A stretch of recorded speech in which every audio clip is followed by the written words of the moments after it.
এটা খুবই গুরুত্বপূর্ণ, এইটা রাখতে হবে আর কি। সময় লাগবে যেটা, কারণ সব ফাংশনগুলো আসতে অনেক ফিজিওথেরাপি দিতে অনেক কিছু। স্যার এই অপারেশনগুলোতে তো আমাদের এখানে ফ্রি করে নিও।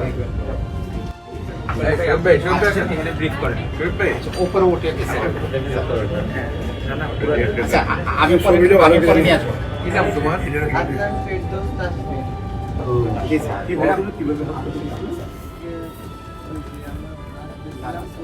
কয়েকজন ছেলেরা যারা ছিল আমাদের ডাকিয়ে দিয়ে করতেছিল যে পয়সা আমরা বুঝলাম ভাই আমরা এখানে এটা বলে আমরা তুলে দেবো। পরে আমাদের থেকে ডাক দিয়ে মানে বাড়ি থেকে বাড়ি কবিতা শুরু করছে। তো কোনোরকম ভাবে যখন নিজের সেট করার জন্য হাতটা উঠেছিলাম, এই হাতে কোপ করছে আর এই হাতে মানে সেট বরাবর মারতে ওদেরকে দেখি যে মেন নিচে নিলাম দেখতে হবে। কতজন ছিল কর্মীদের জন্য মোটামুটি তোমরা? কতজন? আমরা 4 জন। জায়গাটা টঙ্গিতে টঙ্গিতে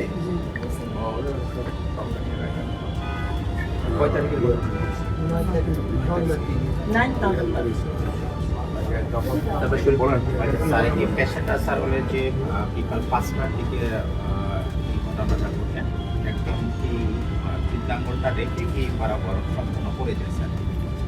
তো এটা হলো যে তারা তো পেশেন্ট নিয়ে দৌড় দিচ্ছে, ওটা যে পরে বিচ্ছিন্ন হয়ে পড়েছিল আলাদা, ওটাকে উঠে পায়। পরবর্তীতে ওটা পার্ট বাই আলাদাভাবে নিয়ে আসে। এর পরবর্তীতে আমাদের কাছে যখন পেশেন্ট আসে তখন হলো অলরেডি 11টা। নিয়ম হলো যে বই করতে বলে 6 থেকে 8 ঘন্টা ম্যাক্সিমাম টাইমে হলো এটা জোড়া লাগে। কিন্তু হলো যে এটা হলো এক্সেপশনাল যে আমরা হলো যে 21 ঘন্টা পরে এটা রিপ্লান্টেশন করেছি। এটা হলো বাংলাদেশের মধ্যে রেকর্ড বটে এবং হলো বিশ্বের মধ্যেও আমরা কেস পেয়েছি একটা বা দুটো রিপোর্টেড কেস।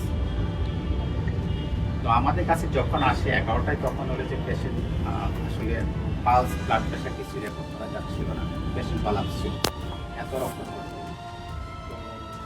তখন আমরা হলো হাতের ব্যাপারে কোনো চিন্তা ভাবনা ছিল না, পেশেন্ট জাস্ট টিকানোর জন্য আমাদের ই ছিল।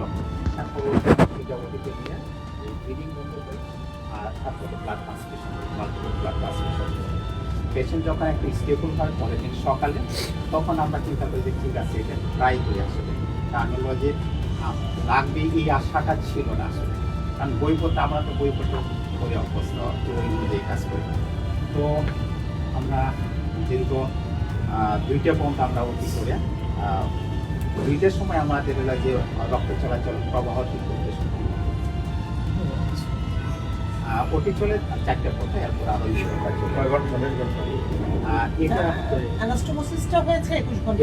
আমরা অপারেশনের এটা করি যে যখন রক্ত প্রবাহটা সক্ষম পায় যে ওটি দিয়ে তো নিউট্রিশন পায় ওই অংশটুকু, এটা আমরা চিন্তা করি যে যতক্ষণ পর্যন্ত হলো যে রিভাস্কুলারাইজেশন না হয়েছে ততক্ষণ পর্যন্ত আমরা এই টাইম থেকে বলি আমরা যে রিপ্লান্টেশন পাই।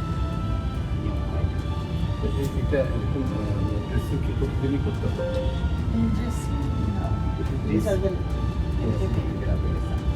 আর বেসিক্যালি আমাদের যে কেসটা স্যার হলো যে রিপ্লান্টেশন কেসটা, এটা হলো আমরা নিয়মিতই হয় এখানে, কিন্তু এর ক্ষেত্রে এক্সেপশনাল একটাই যে এত দীর্ঘ সময় পরে আমরা সাধারণত 4 থেকে 6 ঘন্টা বা ম্যাক্সিমাম 8 ঘন্টা করি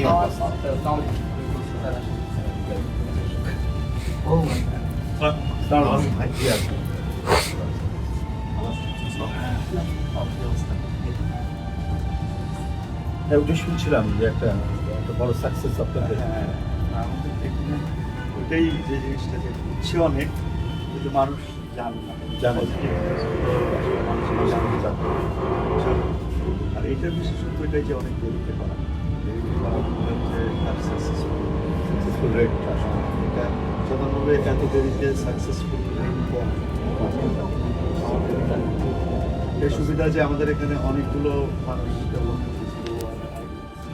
আজকে এই ইনস্টিটিউশনে আসার মূল উদ্দেশ্য হচ্ছে এখানে একটা ব্যতিক্রমধর্মী যা সহজে সম্ভব না, সেই সম্ভবটি করেছেন আমাদের এই প্রতিষ্ঠান, তার চিকিৎসকবৃন্দ এটি একটি বিশাল কাজ এবং আমি বড় ধরনের একটা অ্যাচিভমেন্ট বা অর্জন বলে মনে করি।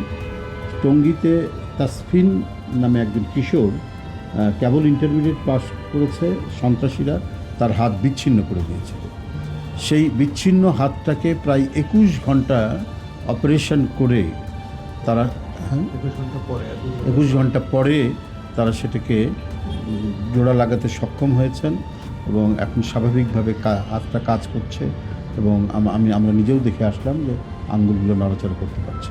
মানে এখানে আসার এই উদ্দেশ্য হচ্ছে যে আমাদের চিকিৎসকবৃন্দ আমার বাংলাদেশে তারা প্রতিটা ক্ষেত্রে মানে চিকিৎসা বিজ্ঞানের যতগুলো শাখা আছে প্রত্যেকটি শাখায় আমাদের বাংলাদেশের সারা চিকিৎসকরা সিনসিয়ারলি কাজ করলে এখান থেকে হাজার হাজার মানুষ পার্শ্ববর্তী দেশ বা বিদেশে যায়, সে যাওয়ার আর প্রয়োজন হতো না। কারণ আমাদের চিকিৎসকবৃন্দ তারা মেধায়, মননে এবং কাজে অসাধারণ তাদের দক্ষতা রয়েছে। সেটার একটা বহিঃপ্রকাশ, তার একটা ম্যানিফেস্টেশন আমরা দেখলাম কিছুক্ষণ আগে এখানে। যে তাসফিন যে রোগীটা যার হাত জোড়া দিতে সক্ষম হয়েছেন আমাদের এই প্রতিষ্ঠানের চিকিৎসকবৃন্দ, সেই কৃতিত্বটা আমরা ডাক্তারদের দেখে আসলাম।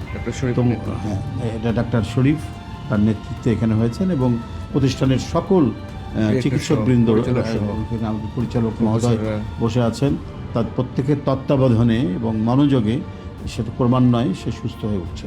তো আমার মূল উদ্দেশ্য দেখা যে একটা বিষয় হলো যে আমাদের চিকিৎসকরাও কত বড় ধরনের কাজ করতে পারে সেটি একটি দেখা এবং অসুস্থ রোগীকে দেখা, বিচ্ছিন্ন হাত সেটা জোড়া লাগাতে সক্ষম হয়েছে সেটা আমরা চাক্ষুষ, আমরা সেখানে দেখে আসলাম। ডাইরেক্টর সাহেব এখানে, আমাদের ম্যাডাম ছিলেন এবং যিনি মূল যে ডাক্তার শরীফ সে ছিলেন এবং তার সাথে যারা সহযোগিতা করেছেন সেই তরুণ চিকিৎসকবৃন্দরাও ছিলেন। তো সব মিলিয়ে আমি নিজেকে গর্ব অনুভব করছি যে আমরা এই বাংলাদেশের মানুষ, আমরা রিসোর্সে, সম্পদে, মেধায় কোনো দিক থেকে আমরা কম নই। শুধুমাত্র একটা পৃষ্ঠপোষকতা দরকার। আমাদের রাষ্ট্র যদি ঠিক প্রো পিপুল হয়, আমাদের রাষ্ট্র যদি সঠিকভাবে এটার যে পৌরোহিত্য করতে পারে, সঠিকভাবে যদি তত্ত্বাবধান করতে পারে, তাহলে আমরা পৃথিবীর মধ্যে একটা সমৃদ্ধশালী রাষ্ট্র, একটি আধুনিক রাষ্ট্র আমরা গড়ে তুলতে পারব। তার নমুনা আমরা এখানে আজকে দেখতে পেলাম কিছুটা। তো যাই হোক, আমি খুব দ্রুত তাসফিনের আরোগ্য কামনা করছি, দ্রুত সে সুস্থ হয়ে উঠুক এই কামনা করছি। আর এখানে পরিচালক সহ যারা এই টিমে কাজ করেছেন, শরীফের নেতৃত্বে ম্যাডাম সহ সবাইকে আমি আন্তরিক প্রীতি এবং অভিনন্দন জানাচ্ছি তাদের এই মহতী উদ্যোগ এবং তাদের এই নিষ্ঠার সাথে এই কাজটি সম্পাদন করার জন্য। ধন্যবাদ।